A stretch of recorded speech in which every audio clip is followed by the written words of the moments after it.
اور یہ واقعہ بھی قابل ذکر ہے کہ جب ہم نے جنوں کے ایک گروہ کو تمہاری طرف لے کے آئے تاکہ وہ قرآن سنیں، اس کا یہاں پہ جو ہے وہ قرآن کی جو تبلیغ نبی صلی اللہ علیہ وسلم نے ایک جنوں کی سمجھ لے ایک جماعت کو بھی کی تھی، ایک گروہ کو بھی کی تھی، انہوں نے پھر وہاں پہ جو ہے وہ قرآن سنا تھا۔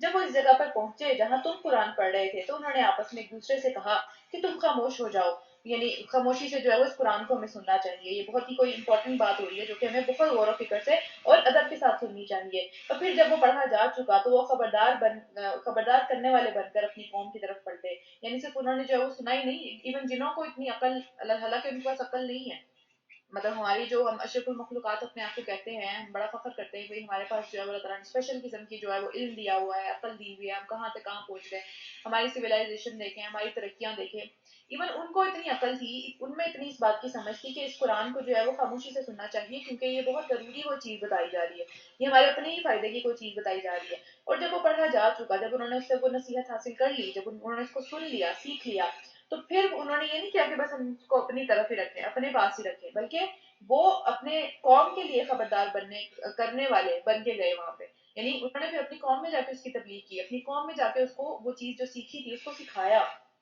انہوں نے جا کر کیا کہا کہ اے میری قوم کے لوگوں، اے ہماری قوم کے لوگوں، ہم نے ایک کتاب سنی جو کہ موسیٰ علیہ السلام کے بعد نازل کی گئی ہے، یعنی ہو سکتا ہے ان کا جو مذہب تھا، ان جو جنات نے جنہوں نے یہ بات سنی، ان کا جو مذہب تھا وہ یہودیت یا عیسائیت کے اندر سے تھا، لیکن وہ عربی ہی بولتے تھے، عربی ہی سمجھ گئے تاکہ وہ، کیونکہ انہوں نے عربی میں ہی قرآن کو سنا تھا، عربی سمجھ گئے وہ، لیکن انہوں نے کیا جا کے اپنی قوم سے کس طریقے سے وہاں پہ جا کے تبلیغ کی کہ ہم نے ایک کتاب سنی جو کہ موسیٰ علیہ السلام کے بعد نازل کی گئی ہے اور تصدیق کرنے والی ہے اپنی سے پہلے آئی ہوئی ساری کتابوں کی، یعنی جو جو کتابوں میں باتیں ان سے پہلے کی گئی ہیں ان سب باتوں کی وہ بھی تصدیق کرتی ہے، رہنمائی کرتی ہے حق اور سیدھی راستے کی طرف۔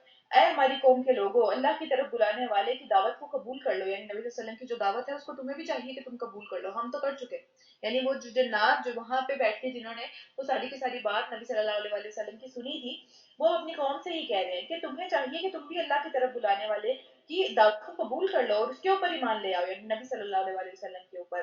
اللہ تمہارے گناہوں سے درگزر فرما دے گا اور تمہیں بہت سخت قسم کے عذاب سے بچا لے گا۔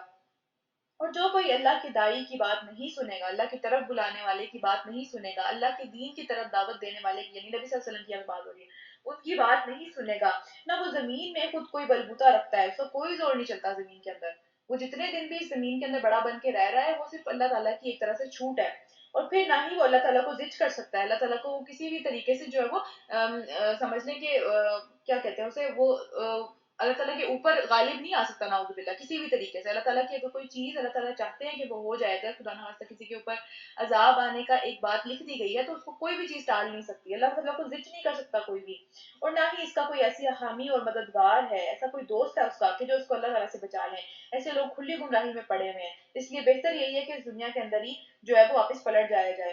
اور کیا ان لوگوں کو یہ بات سمجھ نہیں آتی کہ جس خدا نے یہ زمین اور آسمان پیدا کیے تو ان کو بناتے ہوئے وہ نہیں تھکا، اور وہ ضرور اس کے اوپر قادر ہے کہ مردوں کو بھی زندہ کر دے، یعنی اتنی بڑی بڑی مخلوقات ہم بار بار پڑھ رہے ہیں، سب سے بڑی تو مخلوق خیر اللہ تعالیٰ کی عرش ہے، لیکن یہ بھی بہت بڑی بڑی مخلوقات ہیں، زمین اور آسمان، ہمیں نہیں پتا کہ کہاں تک ہیں، کدھر سے شروع ہوتی ہیں، کتنے اس پہ جو ہے وہ کتنی گہرائی ہے زمین کی، کہاں تک جاتی ہے، کون سی مخلوق اس کے اندر رہتی ہے، کس کس مخلوق کو اس کے ذریعے سے کھانا مل رہا ہوتا ہے، ہمیں کچھ بھی نہیں پتا ان ساری چیزوں کے بارے میں، تو پھر کیا ہمیں اتنی سی عقل سمجھ میں نہیں آتی؟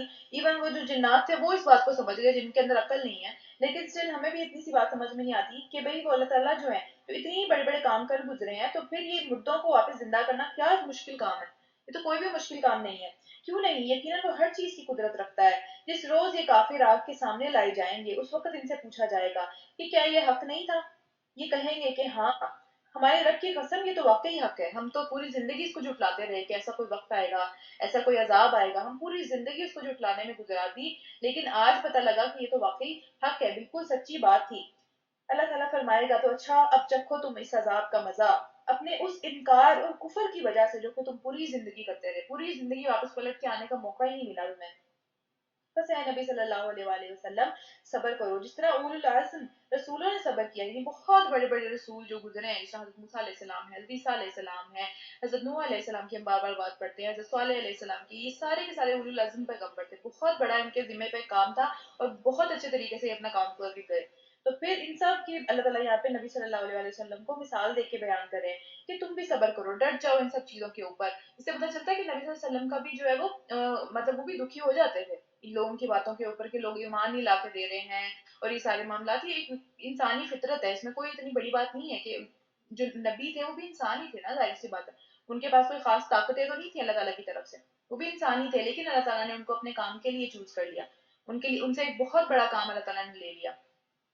تو پھر ان کو اللہ تعالیٰ کہہ رہے ہیں یہاں پہ کہ تم بھی صبر کرو جس طرح کہ اولو العزم رسولوں نے صبر کیا، اور ان کے معاملے میں جلدی نہیں کرو کہ یہ جلدی آج ہی مان لے آئے یا پھر ان کے اوپر آج ہی عذاب آ جائے. نہیں، ایسا نہیں. وہ جو وقت لکھا گیا ہے وہ اسی وقت آئے گا. اور جس روز یہ لوگ اس چیز کو دیکھ لیں گے جس کا انہیں خوف دلایا جا رہا ہے، تو انہیں یوں معلوم ہوگا کہ جیسے دنیا میں ان کے دن جو ساری کے سارے جو ان کا ٹائم گزرا جس میں اتنا بڑا بنتے رہے، جس میں یہ کنٹینیوسلی انکار کرتے رہے، جس میں ان کو ذرا ٹائم نہیں ملا واپس آنے کا، وہ صرف ایک گھڑی بھی نہیں تھا، ایک لمحہ بھی نہیں تھا وہ، یا ایک سیکنڈ کے برابر بھی اس کا ٹائم نہیں تھا. کیونکہ آگے جو چیز آ رہی ہے وہ اتنی زیادہ مشکل آ رہی ہے، اللہ تعالیٰ ہم سب کو اس مشکل سے بچائیں. لیکن آگے جو چیز آ رہی ہے وہ اتنی مشکل ہے کہ اس کے پیچھے والی ساری خوشی، ہر قسم کی آسائش، ہر قسم کی آسانی کوئی حیثیت نہیں رکھتی اس کے پیچھے. اسی طرح اگر آگے اچھائی مل جاتی ہے، جیسے جنت ہے، اللہ تعالیٰ ہم سب کو جنت الفردوس میں داخل کریں، اگر آگے وہ ہم سب کو مل جاتی ہے، اللہ تعالیٰ دیں ہم سب کو، تو پھر پیچھے والی کوئی مصیبت، کوئی پریشانی، وہ اس کی کوئی اوقات نہیں رہے گی. کیونکہ آگے جو چیز آ رہی ہے اس کی نظر میں یا اس کے سامنے کمپیریزن کرنے میں پیچھے والی چیز کی کوئی حیثیت نہیں ہے، وہ بالکل ہی ختم ہو گئی. اسی طرح جیسے کوئی ایک لمحے کی بات تھی چھوٹی سی، کیونکہ آگے جو چیز آ رہی ہے وہ اتنی بڑی ہے. تو بات ان تک پہنچا دی گئی تھی، اب کیا نافرمان لوگوں کے سوا کوئی اور ہلاک ہوگا اپنی مرضی سے؟ کیونکہ اپنی مرضی سے کیا سب کچھ، سب نے جو کچھ بھی کیا. اگلی صورت آ رہی ہے سورہ محمد، مدنی صورت ہے. یہ بھی بہت سٹارٹ والی صورتیں ہیں، جس طرح سورہ بقرہ بالکل سٹارٹ والی صورتیں تھی. جیسے یہ نبی صلی اللہ علیہ وسلم نے ہجرت فرمائی اسی وقت ہی سائملٹینیسلی دونوں ساتھ ساتھ نازل ہو رہی تھی، سورہ بقرہ بھی اور یہ سورہ محمد بھی ساتھ ساتھ چل رہی تھی دونوں. تو یہ مدنی صورت ہے. شروع کرتے ہیں اللہ کے نام سے جو بہت مہربان نہایت رحم کرنے والا ہے. جن لوگوں نے کفر کیا اور اللہ کے راستے سے روکا، اللہ ان کے اعمال کو رائے گاہ کر دے گا. یعنی مکہ والوں کی بات ہو رہی ہے، کیونکہ انہوں نے پہلی بات تو یہ کفر کیا، دوسری بات یہ کہ وہ مسجد حرام میں کسی مسلمان کو جا کے عبادت نہیں کرنے دیتے تھے. وہاں پہ ایون اگر کوئی ایک اللہ کی عبادت کر بھی رہا ہوتا تھا تو وہ اس کو جو ہے وہ بہت تنگ کرتے تھے اور راستہ جو ہے وہ روکنے کی کوشش کرتے تھے کسی نہ کسی طریقے سے. کوئی چال بازی، کوئی اس طرح کی بات، کوئی اس طرح کا، اگر ان کا بس چلتا تھا، جیسے غلام تھے وہاں پہ ان کے اوپر تو ان کا بس چلتا تھا، تو ان کو جو ہے وہ فزیکلی ٹارچر بھی کرنا اور اس طرح کے سارے کام کرنا. اور اس کے اوپر ان کو یہ غرور تھا کہ ہم بہت اچھے ہیں، ہم تو بہت اچھے کام کرتے ہیں. جیسا کہ وہ واقعی ان نے کچھ اچھی باتیں کی بھی، جیسا کہ وہ لوگ جو صلح رحمی میں بہت اچھے تھے، آپس میں جو ان کا خاندانی نظام تھا یا آپس میں جو خاندان کا آپس میں بانڈ تھا وہ بہت اچھا تھا. اس طرح مہمان نوازی میں بہت اچھے تھے، حاجیوں کو جو ہے وہ دیکھ بھال ان کی کرتے تھے، اللہ تعالیٰ کی مسجد کی حفاظت کرتے تھے وہ لوگ. یہ بہت سارے کام کرتے تھے وہ، لیکن ان کا سارے اللہ تعالیٰ نے کہا یہاں ضائع ہو گئے. کیونکہ وہ جب اللہ تعالیٰ کے لیے کیے ہی نہیں انہوں نے، جب انہوں نے آخرت میں گھر بنانے کے لیے کیے ہی نہیں، تو پھر وہاں پہ اس کا اجر نہیں ہے. اگر وہ نیت ہی ان کی یہ ہے کہ دنیا کے اندر ہی صرف جو ہے وہ ایک نام بنانا ہے اس سے، یا پھر دنیا کے اندر کی عزت اور دنیا کے اندر کی ہی جو ساری مال و اسباب اس چیز سے اکٹھے کرنے ہیں، تو پھر وہ دنیا میں چیزیں مل کے اور اس کا کام وہاں پہ ختم ہو جائے گا، اس کا پھر آگے کے لیے کوئی اکاؤنٹ بچتا نہیں ہے، وہ پیچھے ہی سارا کام رہ جائے گا. تو اسی طرح یہاں پہ بھی اللہ تعالیٰ نے بتایا کہ اللہ تعالیٰ نے ان کے سارے اعمال کو رائے گاہ کر دیا، اینڈ پہ ان کو کوئی فائدہ نہیں ہوگا ان اعمال سے. ہاں دنیا میں ہو سکتا ہے، دنیا میں ہی مل جائے گا اس کا اجر، کیونکہ نیت دنیا کے لیے ہے. تو نیتوں پہ جو ہے وہ اعمال کو جج کیا جائے گا. اور جو لوگ ایمان لائے اور جنہوں نے نیک عمل کیے اور اس چیز کو مان لیا جو محمد صلی اللہ علیہ وآلہ وسلم کے اوپر نازل ہوئی، تو وہ ہیں جو کہ اپنے رب کی طرف سے بالکل ٹھیک ٹھیک حق کے اوپر ہے. ایسے لوگ ہیں. اور پھر اللہ تعالیٰ ان کی برائیاں ان سے دور کر دیں گے. یعنی وہی لوگ دیکھیں، یہی سارے کے سارے لوگ جو کہ مکہ میں تھے، ابھی ابھی ہجرت کر کے اگر مدینہ آ بھی گئے ہیں، تو وہی لوگ تھے نا، انہی لوگوں میں سے وہ لوگ تھے جو کہ ان میں سے ایک گروہ جو تھا وہ اس طرح کے راستوں میں اللہ تعالیٰ کے راستوں سے روک رہا تھا، نبی صلی اللہ علیہ وسلم کے اوپر ایمان نہیں لے کے آ رہا تھا، لیکن انہی میں سے ایک گروہ، بے شک وہ کم لوگ تھے لیکن تھے انہی کے اندر سے وہ لوگ، انہی کے خاندانوں میں سے، انہی کے جو ہے وہ قبیلوں کے اندر سے وہ لوگ تھے، قریش میں سے ہی وہ سب کے سب لوگ تھے کہ جنہوں نے نبی صلی اللہ علیہ وسلم کے اوپر ایمان لے کے آئے، وہ اور اس چیز کے اوپر ایمان لے کے آئے، اس کتاب پہ ایمان لے کے آئے. تو ان کے لیے ہے کہ اللہ تعالیٰ ان کی ساری برائیاں ان سے دور کر دیں گے. یعنی دیکھیں پچھلے والوں کے اعمال بھی ضائع ہو گئے، اچھی چیزیں بھی ضائع ہو گئی، ساری اچھی نیکیاں جو انہوں نے اپنی طرف سے کی وہ بھی ضائع ہو گئی. لیکن ان لوگوں میں اگر کوئی برائیاں تھی بھی تو اللہ تعالیٰ ان سے دور کر دیں گے وہ. یعنی دنیا کے اندر بھی ایک کے بعد ایک نیکی کرنے کا موقع ملے گا، اور آخرت میں بھی انشاءاللہ اللہ تعالیٰ جو ہے وہ ان کے نامہ اعمال سے ان چیزوں کو ختم کر دیں گے، جبکہ نیکیوں کا وزن زیادہ ہوگا. تو پھر وہ برائیاں کاؤنٹ نہیں ہوں گی کہ بس ٹھیک ہے ہاں ہو گیا ٹھیک ہے، جو ہے وہ حساب ایزی حساب ہو جائے گا انشاءاللہ، اللہ تعالیٰ ہم سب کا ایزی حساب کریں. تو خیر یہاں پہ جو بات ہو رہی ہے وہ انہی دونوں سینس میں بات ہو رہی ہے. اور ان کے حال کو اللہ تعالیٰ نے درست کر دیا ہے. اللہ تعالیٰ کا کتنا بڑا رحم ہے کہ یہ ساری کی ساری ان کے حالات کو دنیا میں درست کر دیا. تو اس لیے کہ کفر کرنے والوں نے باطل کی پیروی کی ہے، انہوں نے اپنے شیاطین کی یا اپنے دل کی یا اپنی خواہشات میں جس میں بھی چلتے چلے جا رہے ہیں. اور ایمان لانے والوں نے اس حق کی پیروی کی ہے اپنے دلوں کو مار کے، اپنی خواہش نفس کو مار کے، جو کہ ان کے رب کی طرف سے ان کے پاس آیا تھا. تو پھر ان کے رب کے اوپر یہ حق آ گیا ان کی طرف سے کہ جو ہے اللہ تعالیٰ ان کا بدلہ ان کو پورا پورا دے، بلکہ بڑھا چڑھا کے دے. تو اس طرح اللہ تعالیٰ لوگوں کو ان کے ٹھیک ٹھیک حالات جو ہے وہ دنیا میں بھی بتا دیتا ہے کہ آپ کہاں کھڑے ہوئے ہیں، آپ کے حالات کدھر جا رہے ہیں، آپ کی نیتیں کہاں ہیں، کس چیز کا کیا اجر ملے گا. تو دنیا میں بھی اللہ تعالیٰ حالات صاف صاف بتا دیتے ہیں، اور آخرت میں تو ویسے ہی ہر چیز صاف صاف واضح طور پہ بتا دی جائے گی. بس جب ان کافروں میں سے تمہارا ان کے ساتھ سامنا ہو تو سب سے پہلا کام جو تمہارے ذمہ ہے وہ یہ کہ ان کی گردنیں مارنا، ان کو قتل کرنا ہے سب سے پہلے. اب بات یہاں پہ ہر کافر کو قتل کرنے کی نہیں ہو رہی، اس بات کو بہت ذہن میں رکھنا ہے. یہ ان لوگوں کی بات ہو رہی ہے جو کہ جنگ امپوز کر رہے تھے. ظاہری بات ہے جب نبی صلی اللہ علیہ وسلم وہاں سے ہجرت کر کے چلے گئے تھے مدینہ، تو پھر مکہ والے بار بار بار بار ان کو کسی نہ کسی طریقے سے ان کے اوپر جنگ امپوز کر رہے تھے، ہر طریقے سے. یعنی ایون غزوہ بدر تو بہت بعد میں ہوا تھا، اس سے پہلے 3 جھڑپیں ہو چکی ہوئی تھی ان لوگوں کی آپس میں. تو پھر ان حالات کے اوپر بھی اللہ تعالیٰ کی طرف سے جو ہے وہ جہاد کا حکم نہیں آیا تھا کہ ابھی آپ نے جو ہے وہ نہیں واپس جو ہے وہ اٹیک کرنا. لیکن اس صورت کے اندر اور پھر سورہ بقرہ کے اندر جو ہے وہ جہاد کا حکم آیا کہ ٹھیک ہے اب جو ہے وہ اگر تم پہ کوئی کرے تو پھر تم نے جو ہے وہ اس کے اوپر اٹیک کرنا واپس. تو یہاں پہ بھی انہی کی بات ہو رہی ہے. تو پہلا کام کیا ہے کہ ہر ایک کو نہیں مارنے چلے جانا اس آیت کو پکڑ کے، کیونکہ جس طرح سے جو ہے وہ مطلب پیش کیا جاتا ہے میڈیا کے اندر، یا مطلب غلط انٹرپریٹ کیا جاتا ہے اسلام کو کہ بھئی یہ تو بہت ہی کوئی وائلنس پروموٹ کرتا ہے. اس طرح کی بات نہیں ہے، اس کے پیچھے پورا کا پورا پس منظر ہے کہ کس طریقے سے وہ اس کو کس طریقے سے تنگ کر رہے تھے، اور کتنا انہوں نے جو پورے 13 سال مکی دور کے اندر انہوں نے پورا ٹائم صبر کیا. چاہے وہ ان کو جو ہے وہ کوئلوں کے اوپر گھسیٹ رہے ہیں، چاہے وہ ان کو جو ہے وہ گرم ریت کے اوپر گھسیٹ رہے ہیں، ان کی کھال پگھل رہی ہے، کسی نے آگے مڑ کے کچھ نہیں کہا. لیکن ظاہر ہے ایک وقت تک یہ کام ہو سکتا ہے، اس کے بعد جب ظالم ظلم کرتا چلا جاتا ہے تو پھر وہ ختم ہو جاتا ہے. ظالم جب ظلم کی انتہا پہ پہنچتا ہے تو وہ ختم ہو جاتا ہے پھر اللہ تعالیٰ کی طرف سے. تو یہاں پہ بھی اب ان کے ختم ہونے کا ٹائم آ رہا ہے. اور پھر اس کے بعد کیا ہوا کہ پہلا کام یہ ہے کہ ان کی گردنیں مارو، ان کو قتل کرو. یہاں تک کہ جب تم ان کو اچھی طرح کچل دو، یعنی ان کے لیڈرز، ان کے بڑے بڑے لوگ، وہ جو ہے وہ ان کی طاقت کا جو غرور ہے ان کے اندر وہ سب ختم ہو جائے، ان کو پتہ چل جائے ان کے اوقات کیا ہے اور اللہ کس کی سائڈ پہ ہے. اور فتح اور نصرت اور اللہ تعالیٰ کی جو ہیلپ ہے، جو ون والی سچویشن ہے، وہ کس کے حق میں آتی ہے؟ کیونکہ ظاہر ہے غزوہ بدر مسلمان جیت گئے تھے اور بہت بڑے مارجن سے جیتے تھے. حالانکہ ان کے پاس کچھ بھی نہیں تھا، ان کے پاس کوئی ہتھیار نہیں تھے، ان کے پاس سواری تک نہیں تھی. اللہ تعالیٰ کی مدد آئی تھی نا، ہم نے سورہ انفال میں پڑھا تھا اللہ تعالیٰ نے فرشتے نازل کیے تھے 1000 فرشتے. تو یہاں پہ اللہ تعالیٰ ان کو بتا رہے ہیں کہ آگے یہ چیزیں آنے والی ہیں، ابھی تک ہوئی نہیں ہے غزوہ بدر لیکن آنے والی ہے. تو اس کے پہلے سے ہی جو ہے وہ کمانڈمنٹس آ رہی ہیں. اب دیکھیں یہ مدنی صورت ہے، تو مدنی صورت میں ہمیشہ احکامات آتے ہیں، بہت سارے احکامات آتے ہیں. ابھی اگلی 3 صورتیں مدنی صورتیں ہیں. دیکھیں بہت ساری پیچھے جو ہے وہ مکی صورتیں پڑھتے چلے جا رہے تھے، اب اگلی 3 کا جو ایک سیٹ آیا ہے مدنی صورتیں، اس کے بعد پھر مکی صورتیں سٹارٹ ہو جائیں گی اور کافی لمبی چلیں گی وہ پھر دوبارہ.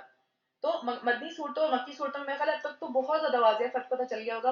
مکی صورتوں کے اندر زیادہ عقائد پہ بات کی جاتی ہے کہ آخرت کا عقیدہ ٹھیک ہونا چاہیے، یا پھر جو ہے وہ اللہ تعالیٰ کے لیے وحدانیت کا، اللہ تعالیٰ کی توحید کا عقیدہ ٹھیک ہونا چاہیے، شرک کے بارے میں کانسیپٹ بالکل ٹھیک ہونے چاہیے، رسولوں کے بارے میں یہ سب چیزیں جو ہے وہ مکی صورتوں میں ڈسکس کی گئی ہیں. لیکن مدنی صورتوں میں ڈائریکٹلی جو ہے وہ مسلمانوں کو ٹارگٹ کیا جاتا ہے کہ تمہارا یہ کام ہے، یہ کرنا ہے، یہ نہیں کرنا، یہ چیز ٹھیک ہے، یہ چیز نہیں ٹھیک، یہ حکم ہے، یہ حکم نہیں ہے. تو یہ فرق ہے ان دونوں صورتوں کے اندر. اچھا اس کے بعد یہ کہ یہاں تک کہ جب تم ان کو پوری طرح کچل دو کہ وہ دوبارہ سر نہ اٹھا سکیں، تو پھر تب تم جو ہے وہ مضبوط باندھ کر قیدیوں کو پکڑ لو. یعنی ٹھیک ہے پھر تمہیں قیدیوں کو پکڑنا چاہیے، پہلے ایک اچھا سبق سکھانا چاہیے اور اس کے بعد قیدیوں کو پکڑنا چاہیے. یہ نہیں کہ فدیے کے چکر میں کہ بعد میں جو ہے وہ ان سے پیسے لے کے ان کو چھوڑیں گے اور دنیا کا فائدہ حاصل ہوگا تو بس قیدی ہی پکڑتے رہو. نہیں، یہ طریقہ نہیں ہے. پہلے ایک اچھا سبق سکھانا ہے اور اس کے بعد قیدی پکڑنے ہیں جو لوگ بھاگ رہے ہوں گے وہاں سے. یعنی ظاہر ہے جان بچانے کے لیے ڈر کے بھاگیں گے نا، پھر ظاہر سی بات ہے پھر بھاگتے بھاگتے پکڑنا. تو پھر اس کے بعد تمہیں اختیار ہے کہ احسان کرو، یعنی ان کو ایسے ہی چھوڑ دو یا پھر ان سے فدیہ لے لو، تمہاری مرضی.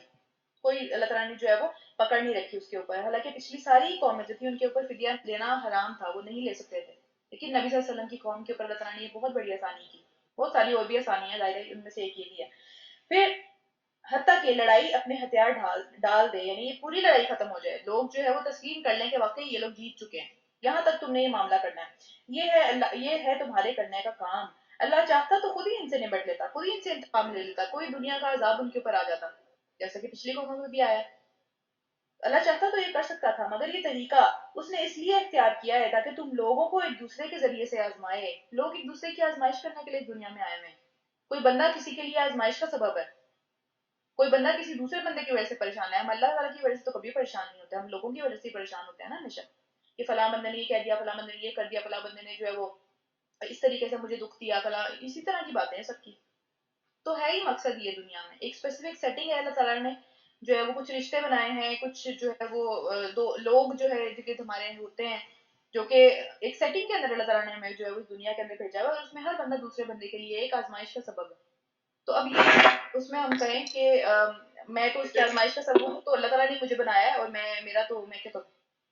میرا تو کام ہی ہے اس دنیا میں اس بندے کی آزمائش اس کے اوپر چڑھ جانا، یا اس کا جو ہے وہ زندگی حرام کر دینا، یہ بات نہیں ہے۔ لیکن بہرحال یہ ایک صبر کرنے کا بھی ہمارے لیے مقام ہے کہ لوگ جو ہے وہ ایک دوسرے کی آزمائش کے لیے ہی ہیں، ہم سب ایک دوسرے کے لیے۔ تو اچھائیوں کے اوپر جو ہے وہ ایک دوسرے کا ساتھ دینا چاہیے، لیکن برائیوں میں ایک دوسرے کو پھر روکنا بھی چاہیے۔ تو یہ ایک طرح سے آزمائش ہے نا صحیح والی۔ اچھا، اس کے بعد کیا ہے؟ جو لوگ اللہ کی راہ میں مارے جائیں، یعنی پھر آگے چل کے ظاہر ہے جب جنگ ہوگی تو پھر مسلمان مارے بھی جائیں گے، ظاہر سی بات ہے، ان کے اعمال کو اللہ تعالیٰ ہرگز ضائع نہیں کرے گا، ان کو بہت بڑھا چڑھا کے دے گا، اور وہ ان کی رہنمائی فرمائے گا، ان کا حال درست کر دے گا، اور ان کو جنت میں داخل کر دے گا جس سے وہ پہلے ہی واقف ہوں گے۔ یعنی قرآن میں ان کو پہلے ہی بتایا جا چکا ہوا ہے اس مقام کے بارے میں، کہ کیا ہے جگہ، کس طریقے کی اس کی بات ہو رہی ہے، کیا وہاں پہ جو ہے حالات ہوں گے، وہ کتنی اچھی جگہ ہے، کتنی بہتر ہے اس دنیا سے، ان کو پہلے ہی پتا ہوگا اس بارے میں۔ حدیث میں پتہ چلتا ہے کہ نبی صلی اللہ علیہ وسلم نے ہمیں بتایا کہ اس ذات کی قسم جس کے قبضے میں میری جان ہے، تم جنت میں اپنے گھر کو، اپنی جگہ کو، اپنی بیوی کو، اپنی اولاد کو، اپنے غلاموں کو، یعنی جو بھی وہاں پہ گھر کی چیزیں ہیں، گھر کے معاملات ہیں، ان کو اس طرح جانو گے کہ اس طرح تم جو ہے وہ اپنے اس گھر کو بھی نہیں جانتے جو اس دنیا میں ہے۔ یعنی کہ تمہیں پتا ہوگا کہ کہاں میرا گھر ہے، اور کون کون میرے اپنے لوگ ہیں وہاں پہ رہیں گے، اور یہ سب معاملات پہلے ہی پتا ہوں گے۔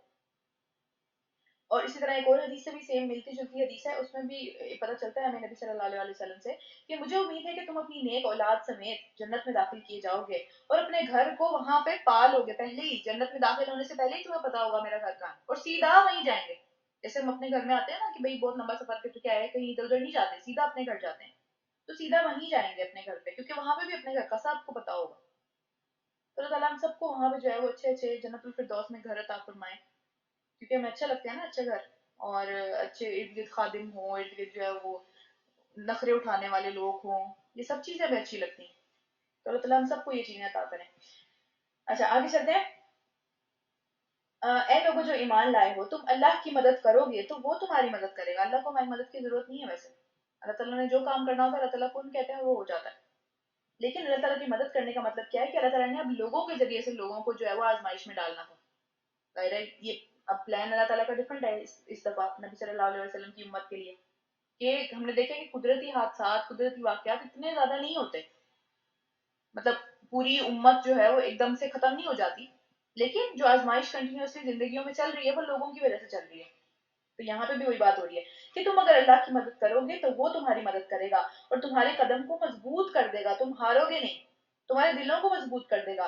رہے وہ لوگ جنہوں نے کفر کیا ہے تو ان کے لیے تو ہلاکت ہے، اور اللہ تعالیٰ نے ان کے اعمال کو بھٹکا دیا کہ وہ صحیح چیز دیکھ ہی نہیں پاتے، وہ عقل سے ہی بہک ہی گئے بالکل ہی۔ کیونکہ انہوں نے اس چیز کو ناپسند کیا تھا کہ جسے اللہ تعالیٰ نے نازل کیا۔ یہ اپنی مرضی نہیں ہے اس دنیا میں کہ مجھے یہ چیز پسند ہے اس کتاب کی اور یہ چیز نہیں پسند، انہوں نے اس کو پورا کا پورا ریجیکٹ کر دیا، لہٰذا اللہ تعالیٰ نے ان کے سارے اعمال ضائع کر دیے۔ کیا وہ زمین میں چلے پھرے نہیں تھے کہ وہ لوگوں کا انجام دیکھ لیتے جو ان سے پہلے گزر چکے تھے، یعنی وہ ساری بستیاں جو ان کے ارد گرد تھیں جہاں پہ اللہ تعالیٰ نے اپنے نبی بھیجے، اللہ تعالیٰ نے ان کا سب کچھ ان کے اوپر الٹ دیا، ان کا سارا غرور، ان کے سارے وہ سویلائزیشن، وہ ساری تہذیبیں، وہ سارے کے سارے معاملات جن پہ اتنا فخر تھا انہیں، وہ سب ان کے اوپر ہی پڑ گیا آ کے، اور کچھ بھی نہیں رہا ان کے پاس پھر۔ وہ اسی کے ذریعے سے آزمائش میں ڈالے گئے، وہ اسی کے ذریعے سے ہلاک ہو گئے جس کے اوپر بہت زیادہ ان کو غرور تھا۔ اور ایسے نتائج ان کافروں کے مقدر ہیں، ہم خود اپنے مقدر میں یہ چیزیں لکھتے ہیں، اگر ہم جو ہے وہ اللہ تعالیٰ کی طرف واپس نہیں پلٹتے، اگر ہم بتائے جانے کے باوجود، خبردار کیے جانے کے باوجود جو ہے وہ ہماری حرکتیں ٹھیک نہیں ہوتی، تو پھر یہ مقدر ہم خود کر لیتے ہیں اپنے لیے۔ اور یہ اس لیے کہ ایمان لانے والوں کا حامی اور ان کا دوست اور ان کا مددگار تو اللہ ہے، تو جس کی سائڈ پہ اللہ کھڑا ہوا ہے اس سے ہم پنگا کیسے لیں؟ لیکن یہاں پہ دیکھیں کہ کتنا ان کا حوصلہ تھا کہ وہ کافروں کا کوئی بھی دوست اور مددگار نہیں ہے، وہ اپنے اوپر ہیں، ایک طرف اللہ کے ساتھ ہم پنگا لے رہے ہیں. تو یہ کتنے بڑے حوصلے کی بات ہے اور کتنی بے وقوفی کی بھی بات ہے. رکو نمبر 2، ایمان لانے والوں اور نیک عمل کرنے والوں کو اللہ ان کی جنتوں میں داخل کرے گا جن کے نیچے نہریں بہتی ہیں، اور کفر کرنے والے بس دنیا میں چند روزہ زندگی کے مزے لوٹ رہے ہیں، جانوروں کی طرح کھا پی رہے ہیں، اور ان کا آخری ٹھکانہ جہنم ہے. اللہ تعالیٰ ہم سب کو اس انجام سے بچائیں. اچھا، نبی صلی اللہ علیہ وسلم نے ہمیں بتایا کہ مومن ایک آنت سے کھاتا ہے، وہ اس طرح پاگلوں کی طرح نہیں کھاتا اگر اس کو کچھ مل جاتا ہے تو وہ ایک آنت سے کھاتا ہے، اور جو کافر ہے وہ 7 آنتوں سے کھاتا ہے. مطلب اس کا صرف دنیا میں مقصد کھانا پینا اور جسمانی خواہش ہے، بس اس کے علاوہ کچھ نہیں. کہ کھایا پیا اور اپنی جسمانی خواہش، اپنی سیکشل ڈیزائرز کو پورا کیا، اس کے بعد بس اس کے علاوہ کوئی مقصد نہیں ہے دنیا میں اس کا. ظاہر ہے پھر ساری کوششیں، ساری انرجیز اسی میں لگے گی نا، اور تو کوئی تیسرا کام ہے نہیں جس کے اندر لگے. اسی طرح ہمیں حدیث سے پتہ چلتا ہے کہ منافق جو مومن ہوتا ہے نا، وہ دنیا سے صرف ذاتی راہ لیتا ہے. اس کے پاس اتنی چیز ہوتی ہے جتنی اس کو چاہیے. وہ اس کے اندر حرص نہیں ہوتی کہ بھئی مجھے تو یہ بھی چاہیے، وہ بھی چاہیے، وہ بھی چاہیے، مجھے وہ بھی مل جائے، وہ بھی مل جائے، اس کے بعد وہ کیوں ہے، مجھے بھی وہ مل جائے.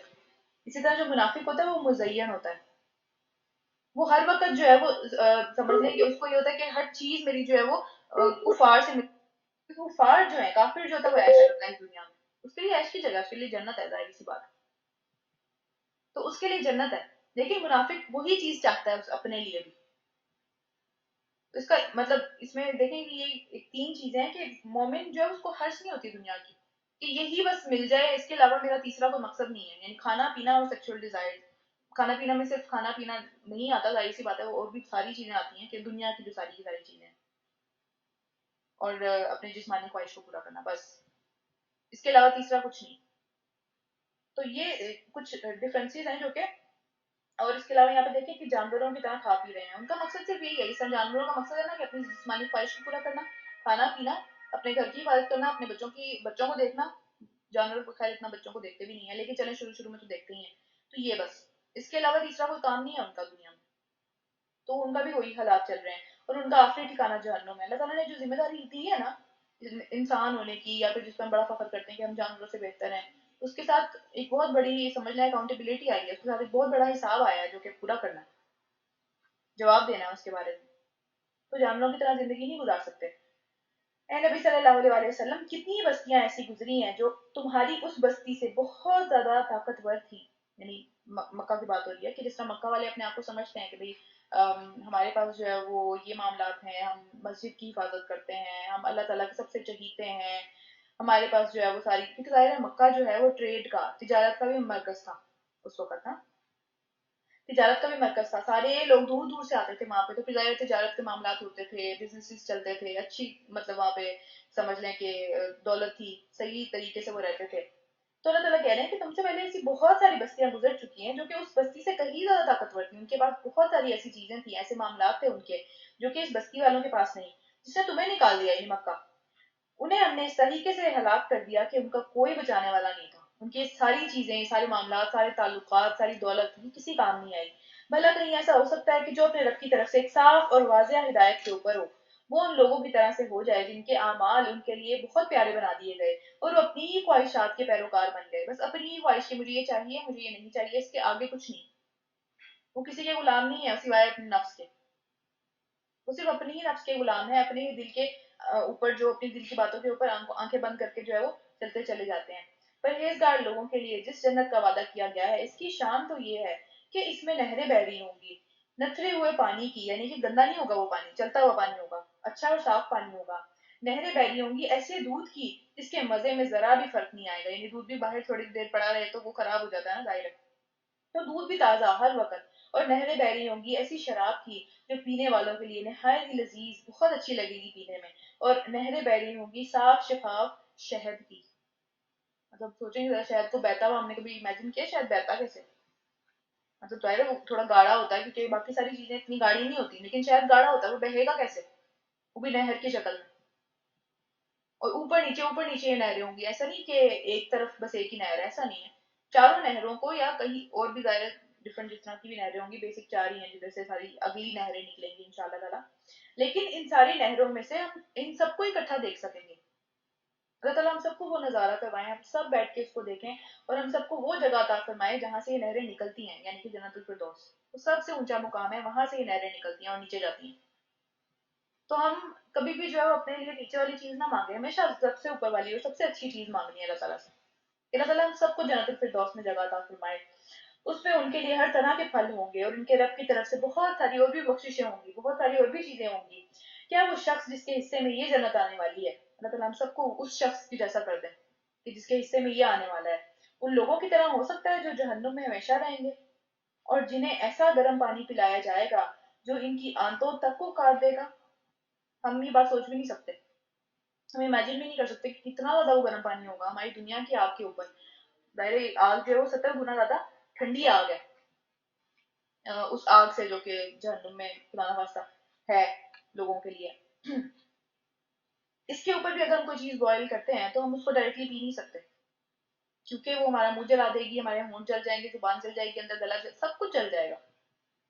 تو اس کو ہم 70 گنا زیادہ گرم کرنے کے بعد پی سکیں گے. اتنا حوصلہ ہے ہمارے اندر. تو یہ بات خود سے بھی سوچنی ہے, اور ارد گرد والوں کو بھی اس بات کے اوپر جو ہے وہ احساس دلانا ہے کہ یہ چیز جس کی طرف ہم چلتے چلے جا رہے ہیں آنکھیں بند کر کے, وہ اس قابل نہیں ہے کہ ہم اس کا بوجھ اٹھا سکیں. وہ بہت بھاری چیز ہے, بہت بری چیز ہے, اور ہم میں سے کوئی بھی نہیں چاہتا کہ کوئی دوسرا اس میں چلا جائے. تو اس لیے پھر اس کے لیے ایک پورا ایک پلان بنانا پڑے گا نا, ایک پوری رسپانسبلٹی اپنے لیے بھی لینی پڑے گی اور اپنے ارد گرد کے لوگوں کے لیے بھی, اور اس کو اچھے طریقے سے جو ہے وہ پھر کرنا بھی پڑے گا. تو اللہ تعالیٰ ہم سب کو اس انجام سے بچائیں. ان میں سے کچھ لوگ ایسے ہیں, یعنی یہاں تک جو پہنچ جائیں گے ان میں سے کچھ لوگ ایسے ہیں جن کی اللہ تعالیٰ صفات بتا رہے ہیں کہ کیا کرتے ہیں وہ لوگ. ان میں سے کچھ لوگ ایسے ہیں جو کان لگا کر تمہاری باتیں تو سنتے ہیں, اور پھر جب تمہارے پاس سے نکلتے ہیں تو ان لوگوں سے جنہیں علم بخشا گیا ہے, یہ ان کی نعمت دی گئی ہے, پوچھتے ہیں کہ ابھی ان لوگوں نے کیا بات کی ہے. یعنی مجلسوں میں تو وہ ہوتے ہیں لیکن انہیں پتہ نہیں ہوتا کہ کیا بات ہو رہی ہے, ان کا دھیان سارا کہیں اور ہوتا ہے. وہ آ تو جاتے ہیں دوسروں کو دکھانے کے لیے کہ بھئی مطلب لوگ باتیں کریں گے, یا پھر لوگ جب اس طرح کی مجھے کچھ کہنا دیں, مجھے منافق نہ کہہ دیں. مجھے ظاہر ہے اس وقت جو لوگ مجلس میں جاتے تھے, مسجد میں جاتے تھے, انہی کو صرف مسلمان مانا جاتا تھا. تو اس لیے پھر منافقین کی جو زندگی تھی وہ تو بڑی خراب ہوئی ہوئی تھی کہ بھئی اب تو کرنا پڑے گا کیونکہ سب لوگ دیکھ رہے ہیں. تو وہ چلے تو جاتے تھے لیکن ان کا دھیان وہاں پہ نہیں ہوتا تھا. اور یہ وہ لوگ ہیں جن کے دلوں کے اوپر اللہ تعالیٰ نے مہر لگا دی, اور یہ اپنے خواہشات کے ہی پیروکار بنے ہوئے ہیں. بس جو میرا دل کرتا ہے میں وہ اس کے پیچھے میں آنکھیں بند کر کے چلتی چلی جا رہی ہوں, اللہ نہ کرے. اور جو میرا دل نہیں کرتا اور اللہ تعالیٰ کا حکم ہے مجھے اس کی کوئی فکر نہیں ہے. میں اپنی ذات میں اپنے لیے خدا نخواستہ اپنے آپ کو کوئی خدا بنا لے, اور اللہ تعالیٰ کو جو ہے وہ خدا نخواستہ نیچے کر دے. تو رہے وہ لوگ جنہوں نے ہدایت پائی ہے, اللہ تعالیٰ ان کو اور زیادہ ہدایت دیتا ہے. ان کے لیے ایک کے بعد ایک اچھا کام کرنے کے موقع نکلتے چلے جاتے ہیں, ایک کے بعد ایک بڑا کام اللہ تعالیٰ ان سے لیتے چلے جاتے ہیں, ایک کے بعد ایک نیکی کی طرف ان کی رہنمائی کرتے چلے جاتے ہیں. اللہ تعالیٰ ہم سب کو ان لوگوں میں سے کریں, اور انہیں ان کے حصے کا تقویٰ عطا فرماتا ہے. اللہ تعالیٰ کا ڈر ہوتا ہے دلوں کے اندر, اللہ تعالیٰ کے لیے کام کرتے ہیں سب کے سب. تو ہمیں ہر ایک کو اپنے بارے میں سوچنا ہے. اب کیا یہ لوگ بس قیامت کی گھڑی کے ہی منتظر ہیں کہ اچانک آ جائے ان کے اوپر؟ اس کی علامات تو آ چکی ہیں, یعنی بہت ساری نشانیاں نبی صلی اللہ علیہ وسلم کے زمانے میں پوری ہو گئی. یعنی قیامت کی جو آخری نشانیوں کے اندر سے ایک نشانی یہ بھی تھی کہ نبی صلی اللہ علیہ وسلم کا آنا, تو وہ تو اسی وقت پورا ہو گیا. اب سوچیں ہم تو اس کے اتنے مطلب 1450 سال بعد آ رہے ہیں, اور آج کل جو نشانیاں ہم دیکھنے میں آتی ہیں ہمیں, تو اس سے کہیں گنا زیادہ ہیں جو اس وقت پوری ہو رہی تھی. تو ہم کتنے قریب کھڑے ہوئے ہیں اس دن کے. جب وہ خود آ جائے گی تو ان کے یہ نصیحت قبول کرنے کا کون سا موقع باقی رہ جائے گا. وہ تو جزا کا دن ہے, وہاں تو رزلٹ آنا ہے, وہاں پہ کوئی بھی بندہ اب کچھ بھی نہیں کر سکتا, ٹیسٹ تو یہاں ہو رہا ہے. تو بس اے نبی صلی اللہ علیہ وسلم خوب جان لو کہ اللہ کے سوا کوئی عبادت کا مستحق نہیں ہے. یعنی نبی صلی اللہ علیہ وسلم کو تو پتہ تھا اس بات کا, تو ان کو اس طرح کی بات دوبارہ بتانا یا پھر ان کو ریمائنڈ کروانا, اس کا کیا مقصد ہے؟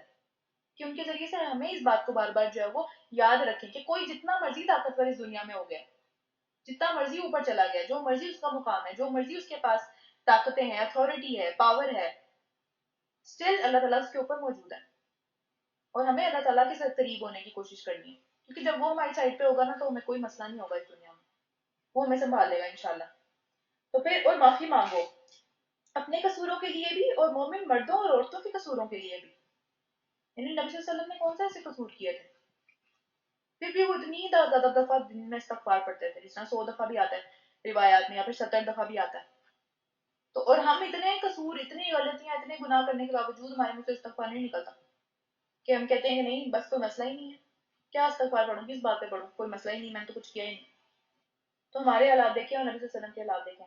اللہ تمہاری ساری سرگرمیوں کو جانتا ہے، جو کچھ تم زمین میں چلتے پھرتے، جو کوئی کام شام کرتے ہو، کسی علم حاصل کرنے کے لیے، کوئی کسی نیک سمجھ لیں کہ کسی کمپنی میں بیٹھنے کے لیے، یا پھر اللہ تعالیٰ کے لیے کسی بندے سے ملنے کے لیے، ان سب چیزوں کو اللہ تعالیٰ جانتا ہے اور تمہارے ٹھکانے سے بھی واقف ہے کہ ظاہر ہے کہ اس کے بعد پلٹ کے تم کیا کرتے ہو، یا پھر جنت میں تمہارا کیا ٹھکانا ہے. اللہ تعالیٰ ہم سب کو اس ٹھکانے تک پہنچا دے، اپنے جنت میں جو ٹھکانا ہے، اور بری جگہ کے ٹھکانے سے بچائیں. اچھا اس کے بعد رکو نمبر 3، سورہ محمد پڑھ رہے ہیں پارہ نمبر 26 کے اندر.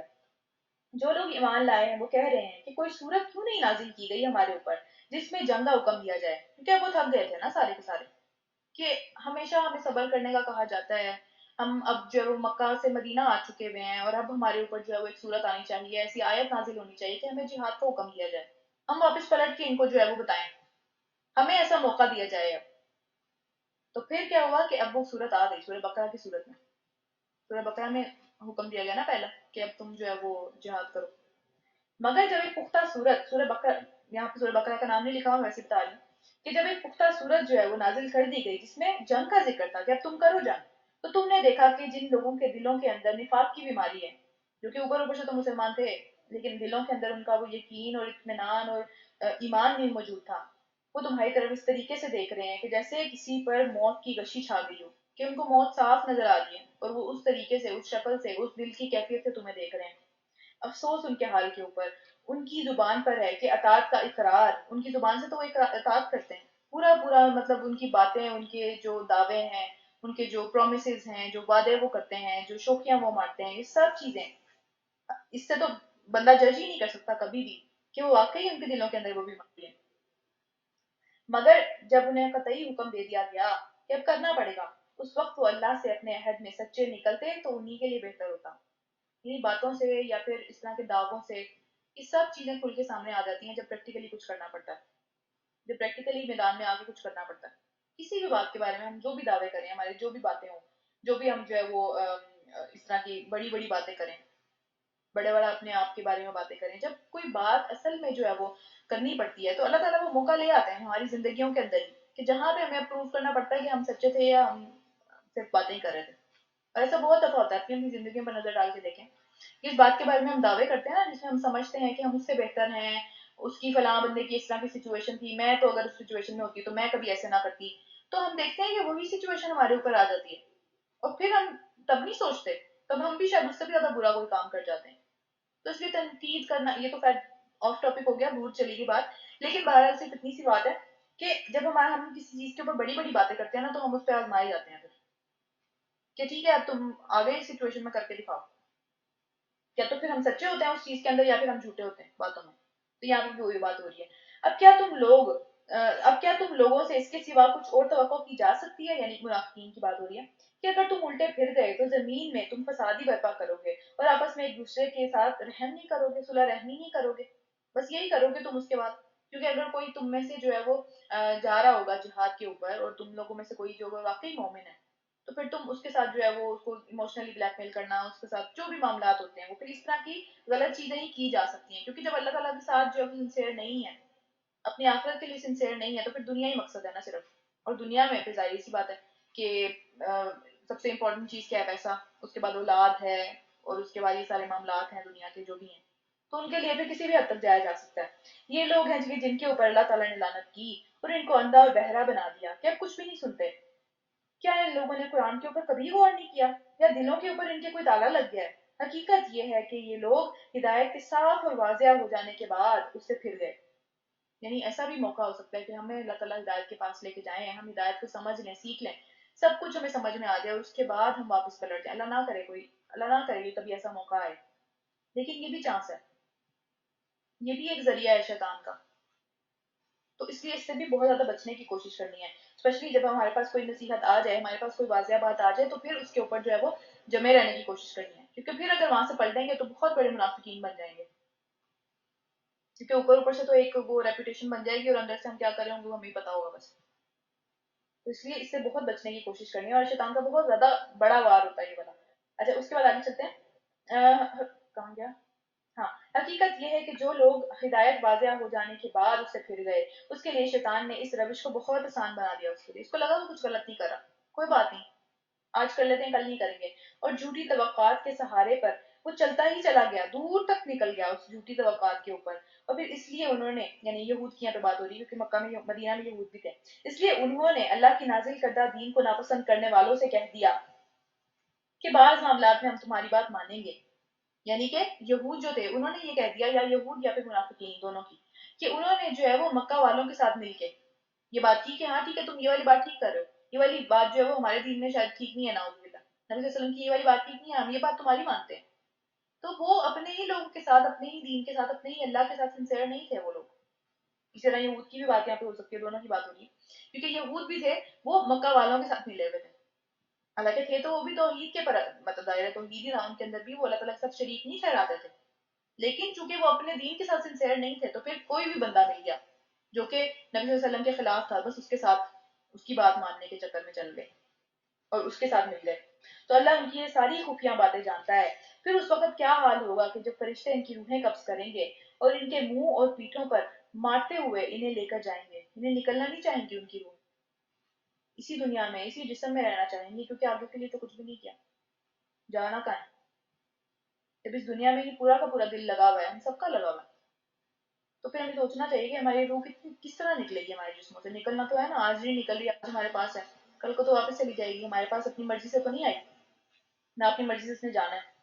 یہ اس لیے ہوگا کہ انہوں نے اس طریقے کی پیروی کی جو اللہ کو ناراض کرنے والا ہے۔ ہم بھی تو اسی کے اوپر چلتے ہیں نا جو ہمارا دل کرتا ہے، ہم سوچتے ہیں کہ ٹھیک ہے کوئی بات نہیں، بعد میں معافی مانگ لیں گے، اور ہم سب اس میں شامل ہیں، کوئی ایک بھی بندہ نہیں ہے جو یہ بات کہہ سکے کہ میں نے تو کبھی ایسا نہیں کیا، ہر بندہ شامل ہے اس میں۔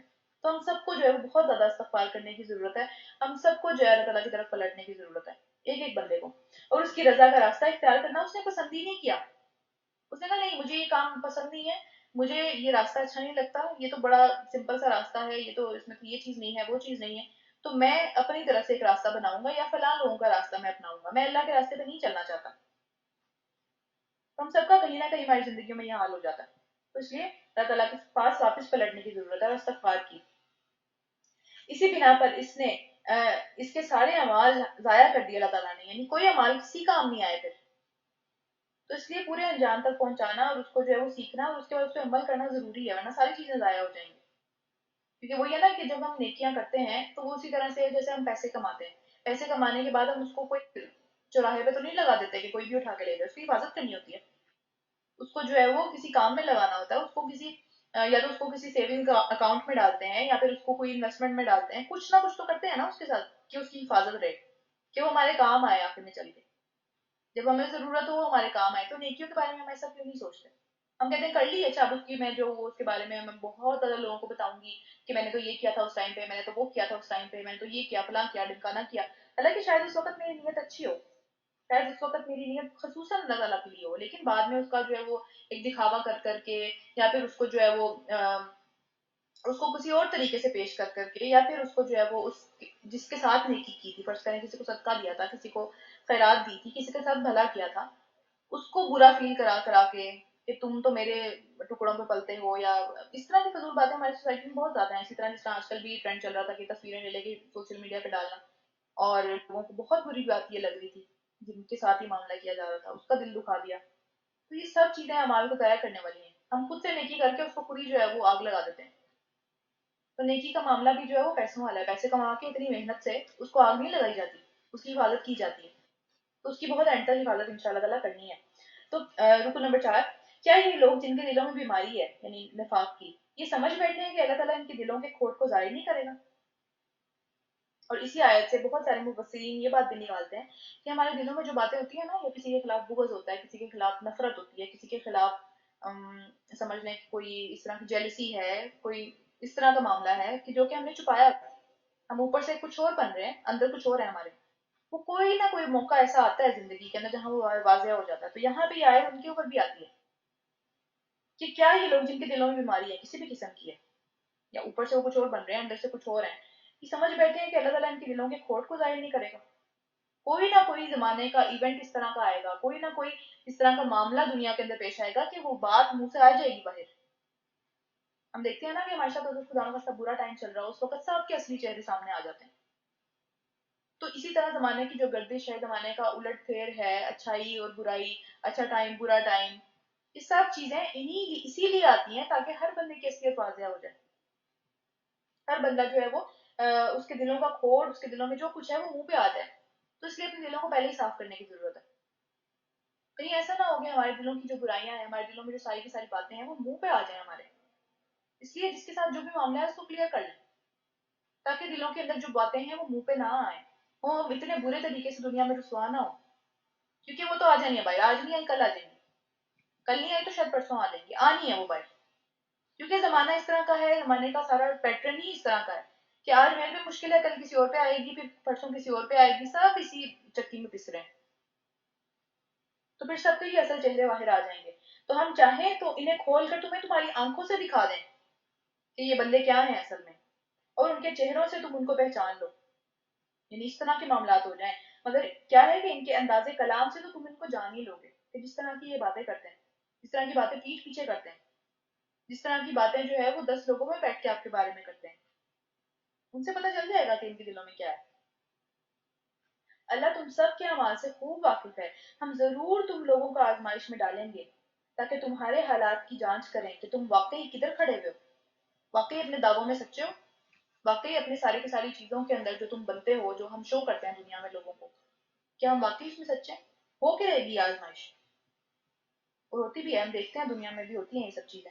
اور دیکھ لیں گے کہ تم میں سے کون مجاہد ہے، کون جو اپنے آپ سے جہاد کرنے والا ہے، اپنے آپ کو روکنے والا ہے اس چیز کی وجہ سے جو اس کے دل میں آ رہی ہے، اور کون ثابت قدم ہے کہ کون اپنے آپ کو جو ہے وہ دین کے اوپر ہی رکھتا ہے، کون جو ہے اس میں ڈٹا رہتا ہے، کون پیچھے نہیں ہٹتا اس چیز کے اندر سے. جن لوگوں نے کفر کیا اور اللہ کے راستے سے روکا اور رسول سے جھگڑا کیا جبکہ وہ ان کے اوپر بالکل سیدھی راہ واضح ہو چکی ہوئی تھی، در حقیقت اللہ کا وہ کوئی بھی نقصان نہیں کر سکتے، بلکہ اللہ ہی ان کا سارا کیا کرایا غارت کر دے گا، تباہ و برباد کر دے گا. ان کو تو کوئی بھی ایسی طاقت نہیں ہے ان کے پاس جو کہ اللہ تعالیٰ کو وہ کچھ بگاڑ سکیں، لیکن اللہ کے پاس پوری کی پوری طاقت ہے کہ اگلے پچھلے ان کے سارے اعمال ضائع کر دیں، اور وہ کر دیں گے. اے لوگوں جو ایمان لائے ہو، تم اللہ کی اطاعت کرو اور اللہ کے رسول کی اطاعت کرو، اور اپنے اعمال کو برباد نہ کرو. کر دینے کے بعد، اتنی محنت سے کرنے کے بعد نیکیوں کو ضائع نہیں کرو. تو نیکیاں جو ہے وہ کس چیز سے ضائع ہوتی ہیں؟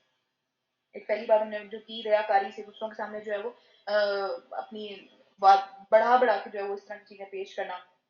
یا پھر ایک اور چیز ہے کہ بدعات، ہم بدعت کرتے ہیں، جو وہ اتنی محنت سے وہ بدعت کرتے ہیں، اس میں جو ہے وہ پیسے بھی لگتے ہیں، اس میں جان بھی لگتی ہے، اس میں آپ کی کوششیں بھی لگتی ہیں، صلاحیتیں بھی لگتی ہیں، ہر چیز لگتی ہے، لیکن اس کا کوئی فائدہ نہیں ہے، وہ ضائع ہے. بدعت کیا ہوتی ہے کہ اپنی طرف سے وہ چیز ایڈ کر لینا دین کے اندر جو کہ اللہ تعالیٰ کے نبی نے نہیں بتائی، جو کہ اللہ تعالیٰ کے نبی نے نہیں سکھائی کسی کو بھی، وہ ہم اپنی طرف سے سمجھیں گے یہ بھی اچھا کام ہے اور ہم کرنے لگیں. تو وہ کرنے سے بھی وہ ضائع ہے، اس کا کوئی فائدہ نہیں ہے. اسی طرح ایمان لانے کے بعد کفر کرنا، سیکھ لینے کے بعد اس چیز سے پیچھے ہٹ جانا. پوری زندگی ایک بندہ نیک رہا، آخری عمر کے اندر جب وہ بالکل سمجھ لیں کہ اب آخری عمر چل رہی تھی، اس میں جا کے جو ہے وہ اس سے اس سب چیزوں کی ہدایت چھن گئی. اس میں جا کے اس نے کہا کہ بہت کر لیا، اب پوری 40 سال میں نے اس طرح سے گزارے، یا 50 سال بہت اچھے طریقے سے میں نے گزارے ہیں، تو اب آخری کچھ سال ہیں تو میں زندگی کے مزے لے لوں. گیا پیچھے والا سارا. تو جس چیز کا انجام اچھا نہیں ہے اس چیز کا کوئی فائدہ نہیں ہے. اگر میں نے پوری نماز پڑھی اور میں نے سلام پھیرے بغیر اٹھ گئی، بھاگ گئی وہاں سے، تو اس نماز کا تو کوئی فائدہ نہیں ہے. جس چیز کا انجام میں نے پورے اس کو انجام تک نہیں پہنچایا، راستے میں ہی چھوڑ دیا اس کو، اور میں نے سمجھا کہ میں نے کام کر لیا، تو اس کا کوئی فائدہ نہیں ہے. میں نے کھانا بنانا شروع کیا اور میں نے اس کو کمپلیٹ نہیں کیا، تو اس کھانے کو کون کھائے گا؟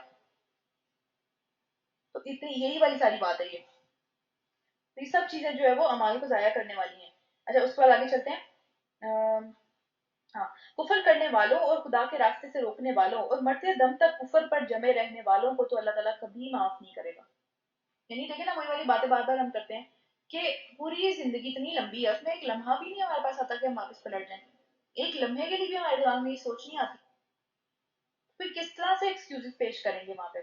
تو پھر یہ سارے کام ایک تو کرتا کرتا رہا کوئی زندگی میں، اور پھر موت بھی اس کی اسی حال میں ہوئی کہ وہ اسی پہ اڑا ہوا، اس کا دل اسی کے اوپر تھا. تو پھر ان کو تو اللہ کبھی بھی معاف نہیں کرے گا. تم سستی نہ دکھاؤ اور دشمن کے ساتھ صلح کی درخواست نہ کرو. یعنی اب جو جہاد کا ٹائم آ گیا، اب جو یہ لڑائی کا وقت آ گیا ہے، اب یہ جو جنگ کی بات آ گئی ہے، اب کرنا پڑے گا. کیونکہ اللہ تعالیٰ کا حکم آ گیا. اس سے پہلے جب حکم نہیں آیا تھا تو سب کے سب بڑے جوش و خروش کے ساتھ بڑی بڑی باتیں کرتے تھے کہ آئے گا تو پھر ہم ان کو بتائیں گے. ابھی تو اللہ تعالیٰ نے ہمیں روکا ہوا ہے ورنہ ہم تو ان کو بتاتے کہ ہم کیا ہیں. لیکن جب آ گیا تو سب کے جو دعوے تھے، سب کی بڑی بڑی باتیں، ان سب کی اصلیت کھل کے سامنے آ گئی. جو دلوں میں بات تھی وہ سامنے آ گئی منہ پہ. تم ہی غالب رہنے والے ہو، اللہ تمہارے ساتھ ہے اور تمہارے اعمال کو وہ ہرگز ضائع نہیں کرے گا. اللہ بہت قدر کرنے والا ہے اپنے بندوں کے اعمال کی جب وہ اسپیسیفکلی خالصتاً اس کے لیے کی جائیں، خالصتاً اللہ تعالیٰ کو خوش کرنے کے لیے کیے جائیں تو اللہ تعالیٰ ان کی بہت قدر کرتا ہے.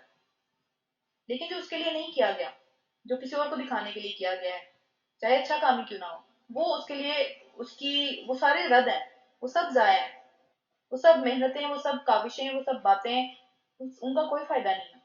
اس لیے سب سے پہلے نیت ٹھیک کرنی ہے. اور پھر یہ دنیا کی زندگی تو ایک کھیل اور تماشا ہے. اگر تم ایمان والے ہو تو تقوی کی روش پر چلتے رہو. اللہ تمہارے لیے تمہارے اجر کو دے گا اور پھر تمہارے مال تم سے نہیں مانگے گا. اس کو تمہارے نہیں چاہیے، اس کو تو صرف نیکیاں چاہیے. مطلب اگر ہم مال بھی دیتے ہیں، اگر ہم صدقہ بھی کرتے ہیں تو ہم اپنے لیے کرتے ہیں تاکہ ہمارے اوپر جو مصیبتیں ہیں وہ ٹل جائیں، تاکہ ہمارے لیے جو ہے اللہ تعالیٰ اس کو ڈبل ٹرپل یا اس سے بھی کئی گنا زیادہ، 700 گنا زیادہ یا اس سے بھی زیادہ کر دیں. ہم اپنے لیے دیتے ہیں، اللہ تعالیٰ کو ہماری ضرورت نہیں ہے. ایون ہم صدقہ بھی کرتے ہیں اس کا لوگوں کو فائدہ ہوتا ہے. اللہ تعالیٰ تک تو کوئی بھی بینک اکاؤنٹ نہیں جا رہا نا سیدھا کہ اللہ تعالیٰ ہم سے لے کے کسی اور کو دے رہے ہیں، ایسا تو نہیں ہو رہا. لوگوں کا ہی فائدہ ہے اس کے اندر، اور سب سے زیادہ فائدہ ہمارے اپنی ذات کو ہے. اگر کہیں وہ تمہارے مال تم سے مانگ لے اور سب کا سب تم سے لے لے، یعنی ابھی تو اللہ تعالیٰ مانگتا کچھ نہیں ہے، اللہ تعالیٰ ہم سے لے کے کچھ نہیں کرتا، اللہ تعالیٰ کے پاس اپنے خزانے ہیں سارے کے سارے. لیکن اگر وہ مانگ لے، تم سب کے سب بخل کرو گے، سب کے سب تم جو ہے وہ بہت شدید کنجوسی میں پڑ جاؤ گے اور تمہارے کھوٹ جو دلوں کے اندر ہے وہ باہر آ جائیں گے. یعنی اس طرح ہم نے بھی پڑھا ہے کہ دلوں کے کھوٹ جو ہیں، دلوں کے اندر جو خرابیاں ہیں، ان کو اگر ہم نے ان کو ٹھیک نہیں کیا، ان کے اوپر ہم نے کوئی کام نہیں کیا، ان کے لیے ہم نے دعا نہیں کی، ان کو جو ہے وہ ہم نے صحیح کرنے کی کوشش نہیں کی، تو وہ باہر آئیں گے. کبھی نہ کبھی وہ باہر آئیں گے اور وہ آتے ہیں باہر. لوگوں کی اصلیتیں پوری زندگی لوگ چھپا کے رکھتے ہیں، ایسا ایک وقت آ جاتا ہے کہ جب وہ آ جاتی باہر. تو اللہ تعالیٰ ہم سب کو اس دن سے، اس وقت سے بچائے، اس سے پہلے ہی ہم اپنے دلوں پہ کام کر لیں. تو پھر دیکھو کہ تم لوگوں کو جو دعوت دی جا رہی ہے کہ اللہ کی راہ میں مال خرچ کرو، دیکھیں اب جہاد کا حکم آ گیا، وہاں پہ مال بھی لگے گا کیونکہ ظاہر ہے گھوڑے چاہیے، جانے کے لیے چیزیں چاہیے، جانے کے لیے کھانا پینا اور ہر چیز چاہیے.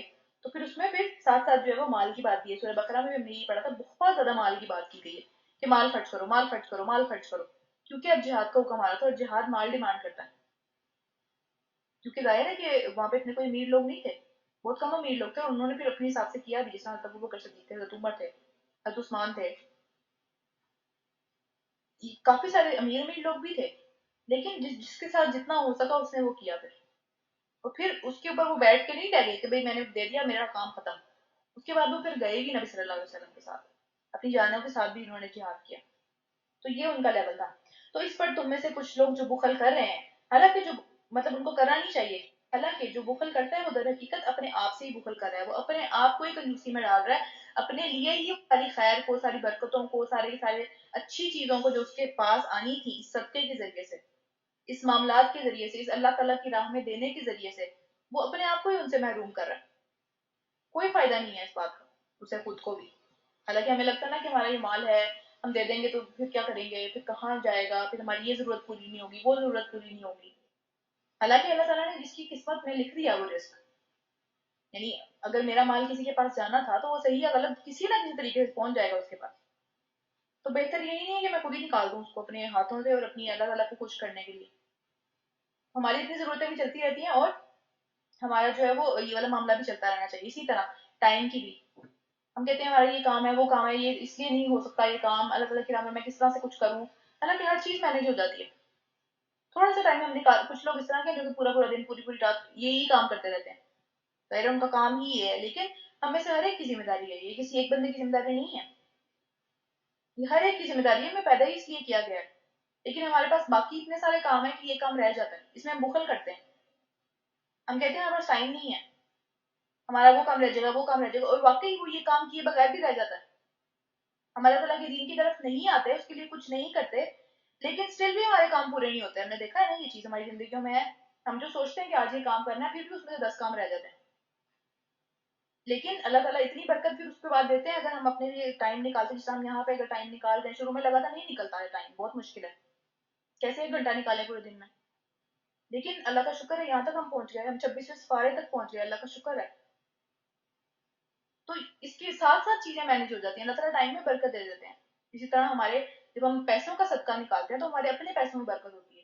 تو اسی طرح جب ہم ٹائم کا صدقہ نکالتے ہیں تو ہمارے اپنے ٹائم میں برکت ہوتی ہے. تو اس لیے کبھی بھی یہ بات نہیں سوچنی چاہیے کہ بھائی یہ چیز بہت مشکل ہے میرے لیے. ہم سب کے اوپر جو ذمہ داری ڈالی گئی ہے نا وہ ہمارے حساب سے ہی ڈالی گئی ہے، ہمیں دیا گیا اتنا، اس کی وجہ سے ذمہ داری ہے. تو اس سے پیچھے نہیں ہٹنے کا کوئی چانس نہیں ہے. ورنہ اگر ہم ہٹیں گے تو ہم اپنے لیے بخل کریں گے، ہم اپنے آپ کو خیر سے محروم کریں گے، اپنے لیے اچھائیوں کا دروازہ بند کریں گے.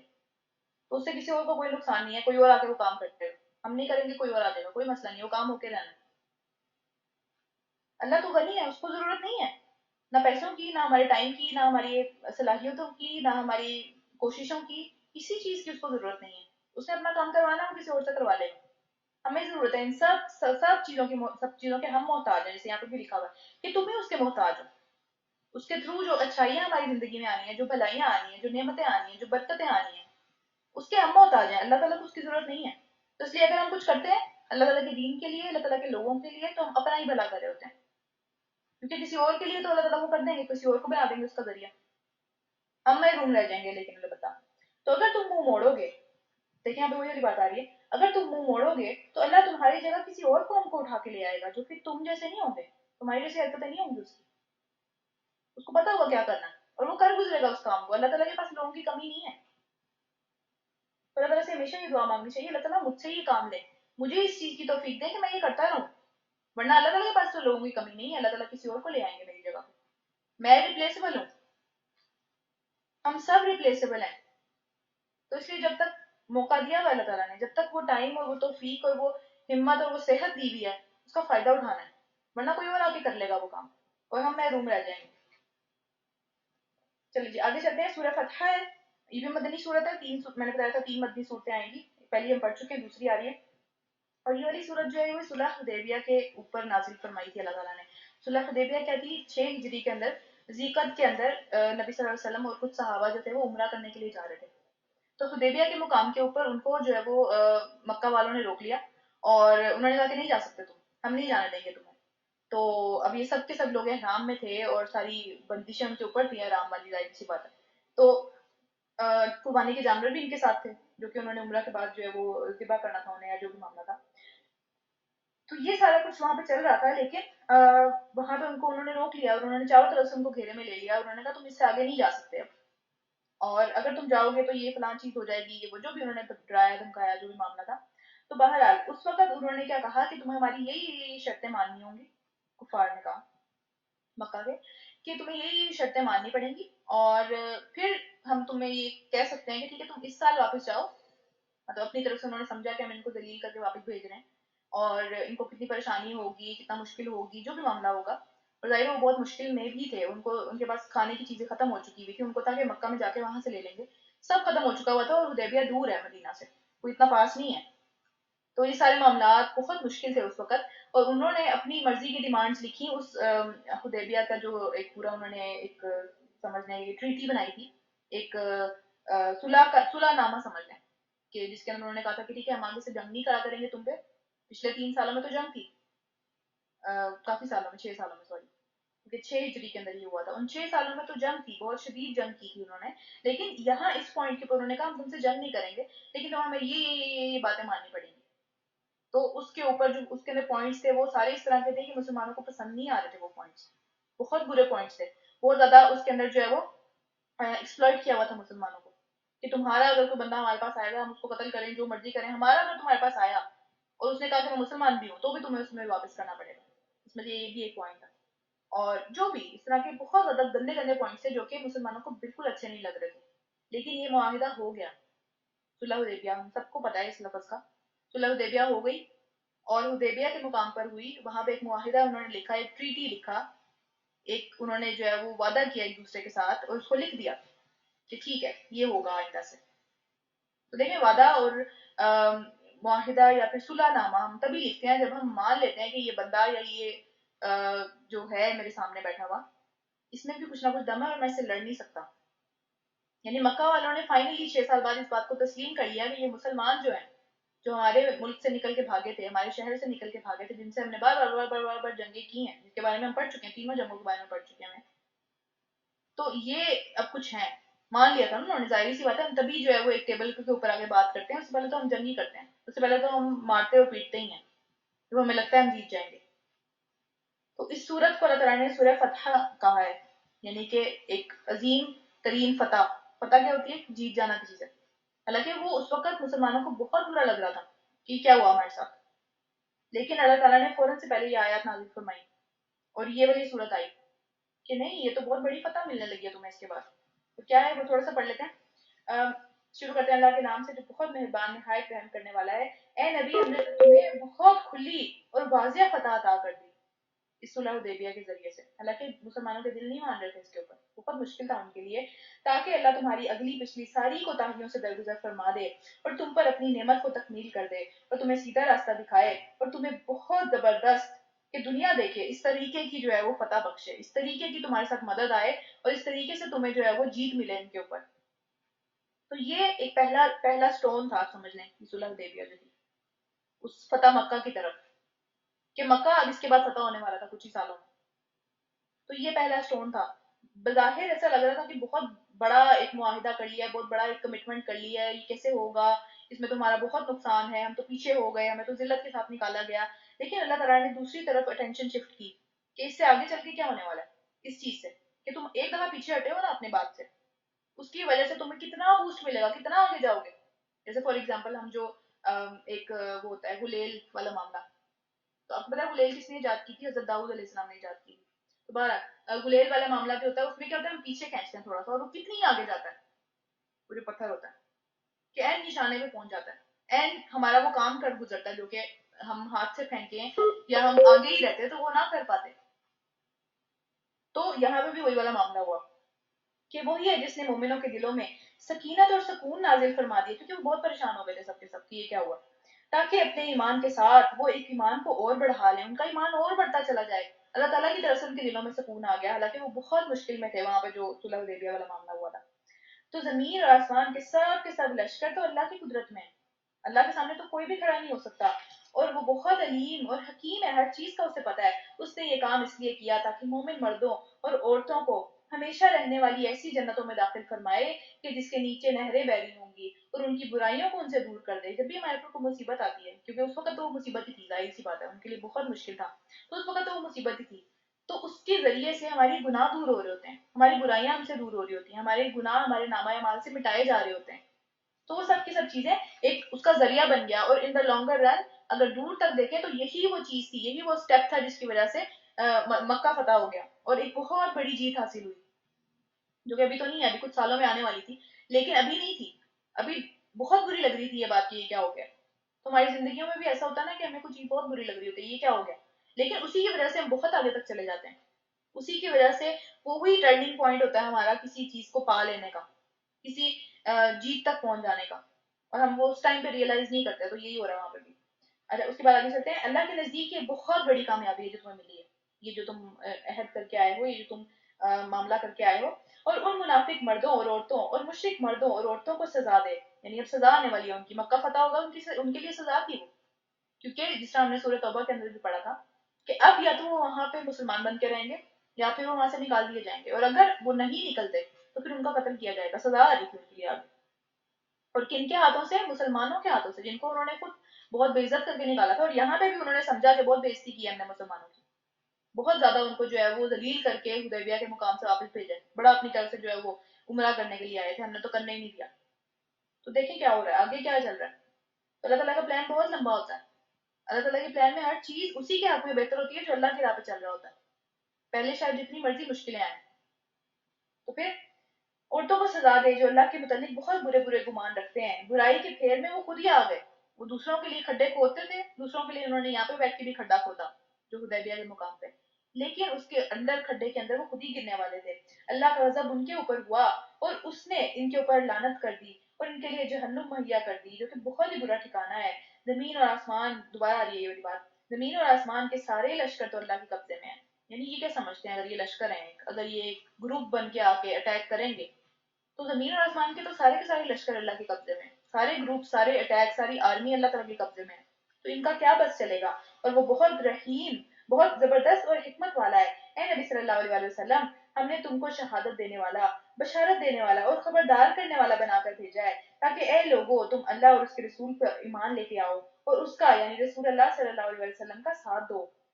یہاں پہ پہلے اللہ تعالیٰ نے نبی صلی اللہ علیہ وسلم کا مقام بتایا کہ ان کو کیا شہادت دینے والا ہے، گواہی دینے والا اور پھر بشارت دینے والا اور خبردار کرنے والا بنا کے بھیجا ہے، اور پھر یہاں پہ بتا رہے ہیں کہ اب ہمارا کیا کام ہے نبی صلی اللہ علیہ وسلم کی طرف، کہ ان کا ساتھ دینا، ان کی مدد کرنا اور ان کے لیے عزت، ان کا عزت سے نام لینا، ان کے لیے عزت کرنا۔ ہمارے لیے بہت دل میں عزت ہونی چاہیے نبی صلی اللہ علیہ وسلم کے لیے، اتنی عزت ہونی چاہیے کہ آگے چل کے سورہ حجرات کے اندر ہم پڑھیں گے کہ ان کی موجودگی میں ان کی بات جہاں پہ ہو رہی ہے وہاں پہ اونچی آواز میں بات بھی نہیں کرنی، اتنی عزت ہے نبی صلی اللہ علیہ وسلم کی۔ اور ہم آج کل دیکھتے ہیں کہ کس طریقے کے ناطے ہیں، کس طریقے سے نبی صلی اللہ علیہ وسلم کا نام ایسے اونچی اونچی بدتمیزی سے گانے بنا بنا کے اس میں لیا جا رہا ہوتا ہے۔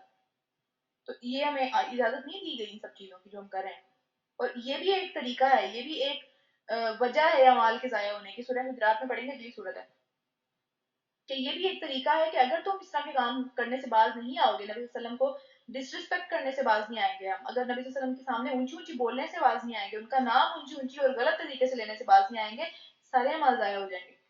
یہ بھی ایک طریقہ ہے۔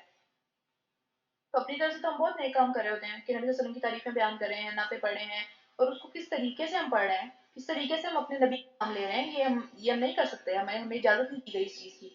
تو کا کام کیا ہے کہ عزت دینی ہے اور ان کی مدد کرنی ہے، اور پھر صبح شام اللہ کی تسبیح کرنی ہے، اللہ کو بھی بھول نہیں جانا۔ اے نبی صلی اللہ علیہ وسلم، جو لوگ تم سے بیعت کر رہے تھے، یعنی صلح حدیبیہ کے موقع پہ سارے آپس میں ایک وعدہ کر رہے تھے، اور دراصل وہ اللہ سے وعدہ کر رہے تھے، اللہ سے بیعت کر رہے تھے، ان کے ہاتھ کے اوپر اللہ کا ہاتھ تھا، اللہ تعالیٰ بہت قریب سے اس حدیبیہ کی جو پورا وعدہ ہوا اس کو دیکھ رہے تھے، کیونکہ اس کے آگے ایک بہت بڑا پلان تھا اللہ تعالیٰ کا۔ اور پھر جب جو اس عہد کو توڑے گا، جو اس وعدے کی خلاف ورزی کرے گا، اس کی خلاف ورزی کرنے کا وبال اس کی اپنی ذات کے اوپر ہوگا، اس کو اس کے بدلے میں سزا ملے گی، دنیا میں بھی اور آخرت میں بھی۔ اور جو اس کے وعدے کو پکا کرے گا، پورا کرے گا، جو اس نے اللہ تعالیٰ سے کیا، اللہ ان قریب اس کو بہت بڑا اجر عطا فرمائے گا۔ اس کو یہیں پہ ختم کرتے ہیں۔ ربنا تقبل منا انک انت السمیع العلیم وتب علینا انک انت التواب الرحیم۔